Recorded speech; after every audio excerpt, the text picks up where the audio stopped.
Attention, idiots! The lunatic on top of this craft is holding a Hadron Enforcer. A weapon of my own design. What the hell? It's the walk all the astronauts are doing. I won't be able to breathe in here. You won't be able to breathe without it. Hook up your air hose. Welcome to WatchMojo.com, and today we're counting down our picks for the top 10 movie spacewalks. Hey! Hey! Wow. For this list, we're taking a look at the big screen scenes in which a suited character is outside of a ship in the depths of outer space, whether or not they're actually walking. What a beautiful way to die, as a falling star. We've excluded scenes that take place upon comets or asteroids like Deep Impact and Armageddon, though. The line must be drawn here. This far, no farther. And, be forewarned, a spoiler alert is probably in order. There is a moment.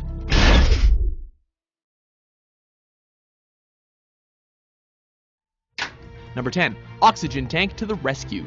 Destination Moon. Let's go. With color-coded spacesuits, an obvious soundstage, and science that's about as logical as a Marvin the Martian cartoon, this spacewalk epitomizes Destination Moon in all its retro silliness. Hey, we're stuck up here. We ain't moving. When Luna hits a roadblock, the crew investigates the spaceship's hull using magnetic boots. It only seems that way. Matter of fact, we're traveling thousands of miles per hour. Here in space, all comparisons are lost. One member gets separated and is pulled away by a noticeable wire. We mean gravity. Jim! Jim, Joe, help! You hear me, Jim? I'm adrift! But that's nothing that an oxygen tank can't fix, though. General, that oxygen tank, hurry! While admittedly cheesy by today's standards, this sequence remains visually pioneering, considering Destination Moon was the first big-budget US film about human space travel. What are you going to do? Get him! I hope it's got enough kick. General, grab him, we'll lose him too. Number 9, Woody's Sacrifice, Mission to Mars. I'll tell you what I'm not doing, Woody. I'm not gonna watch you die. Changing tone entirely, this scene from Mission to Mars is heavy on suspense and even heavier on sacrifice. You don't have enough fuel to come get me and get us back. With the Mars 2 crew tethered together, Commander Woody propels himself toward a nearby module. He doesn't have the smoothest landing, though. Hello, beautiful. Terry attempts to reel her husband back in, but she's unfortunately a worse shot than Woody. Listen to me, goddammit. You have to stop, and you have to stop now. As Terry's fuel supply dwindles, Woody knows what must be done. God, I love you. Woody! Down! Woody! Although it's a tragic loss for sure, at least Tim Robbins had the good sense to clock out before the film's disappointing second act.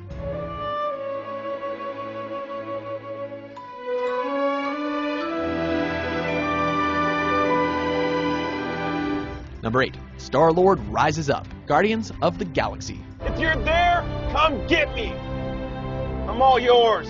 Up until recently, Guardians of the Galaxy wasn't the most well-known Marvel property. After the 2014 blockbuster hit, though, it quickly became a universal favorite. Oh, I'm sorry. I didn't know how this machine worked. Stellar action and comedy aside, much of its appeal stems from its involving characters. The film's emotional resonance notably shines as Gamora faces a lonely burial in space. You'll die in seconds!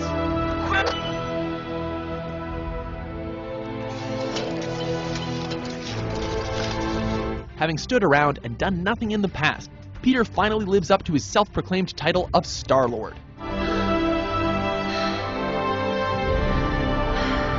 Poignant, quiet, and beautiful, the scene is wonderful on the eyes and will pull on the heartstrings.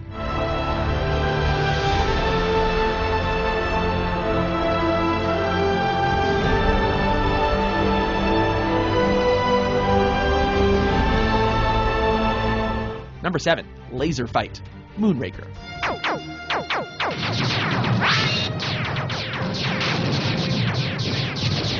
Moonraker is often considered one of 007's most over-the-top outings, and you can certainly see why here.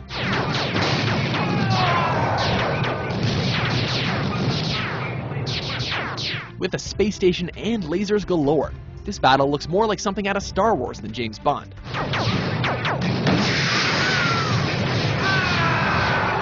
If you're going to set a Bond movie in space, though, why not go all out?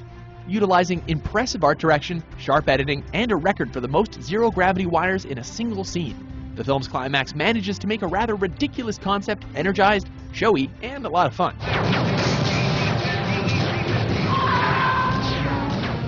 Number 6. Space Jump. Star Trek Into Darkness. Launching activation sequence on 3, 2, 1. Star Trek has always had great characters and ideas, but has sometimes come up short in the action department. Sir, Kirk is headed for collision at point 432. Captain, there is debris directly ahead. Copy that. With J.J. Abrams behind the camera, Trekkers finally get the full package. Whoa, Jim, you're way off course. I know, I can see that. Star Trek Into Darkness features one of the franchise's finest set pieces, in which Captain Kirk and Khan space jump to the Vengeance warship. I'm working my way back. Scotty, you're gonna be ready with that door, right? Not only does the sequence look spectacular, but it also maintains a perfect balance of tension and comedy, courtesy of Scotty. From start to finish, this dive into space is guaranteed to blow you away. Sorry about this. No way. Mr. Scott, open the door. Open the door! Mr. Scott, now.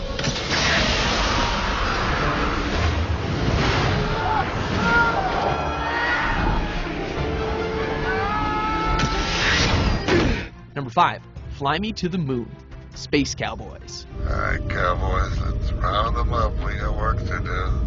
Clint Eastwood, Tommy Lee Jones, Donald Sutherland, and James Garner were all in their senior years by the early 2000s, but they could still get the job done.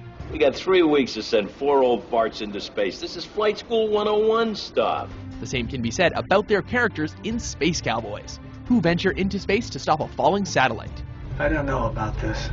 The objective of this mission is the restoration of this satellite, so let's get on with it, okay? I'm not getting this crew killed, that's you included. They plan to push the satellite back using missiles. But Jones's Hawk must go along for the ride. Speak to me, Hawk. We're almost there, Frank. With convincing visuals and a powerful score, Hawk goes out on a poetic high note as he finally gets to visit the moon.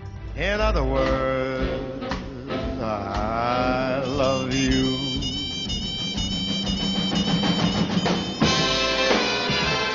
Number 4, Crispy Canada, Sunshine. Set near our solar system's hottest spot, Sunshine appropriately makes the audience drip with sweat. 94% of shields in full sunlight. As Icarus II's shields are damaged, Captain Kaneda and Kappa set out to make repairs. Captain?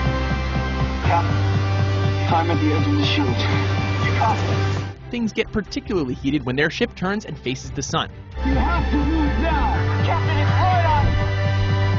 While Kappa finds a shadier spot, Kaneda sticks around to finish up and takes one for the team in a blaze of glory. Kaneda's not gonna make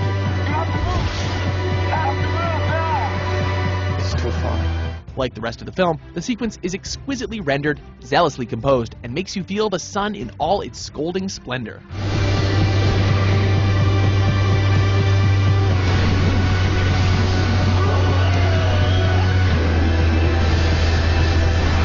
Number 3, Assimilate This, Star Trek First Contact. We've had a change in plans, Data. Yet another Star Trek spacewalk. This scene takes Picard, Worf, and Hawk outside the Starship Enterprise during a Borg invasion. The Borg, our most lethal enemy, have begun an invasion of the Federation. Picard attempts to disable the collective species by disconnecting the ship's maglock. For this to work, all 3 maglocks will have to be released. But it would appear that Hawk has been assimilated. Hawk! Luckily, Worf is there to save the day and delivers a kick-ass one-liner. Assimilate this. One of the movie's most complex moments to pull off, the sequence comes complete with first-rate sets, models, and blue-screen technology.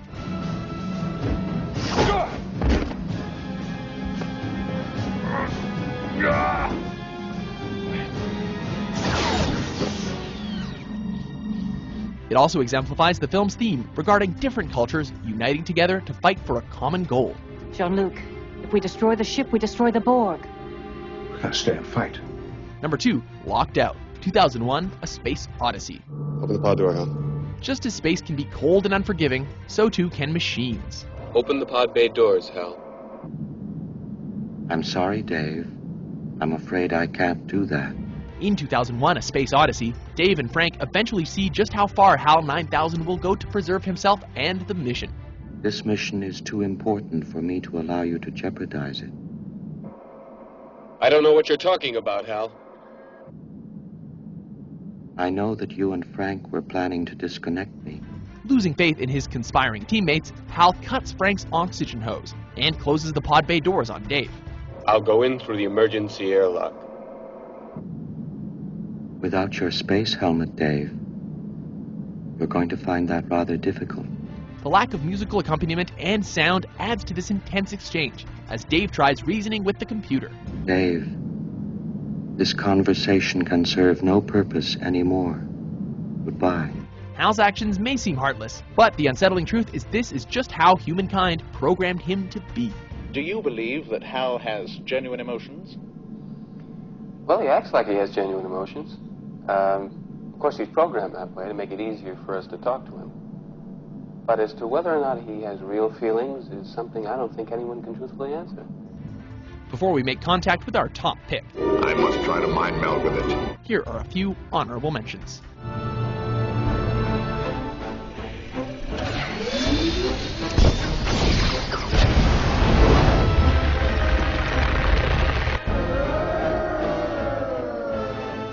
Deb and Jamie, I love you so much.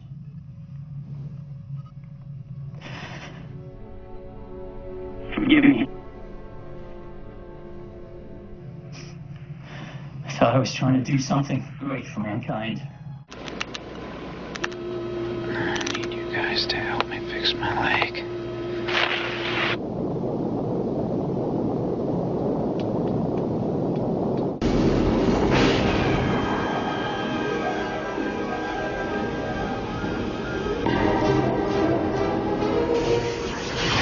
Number 1.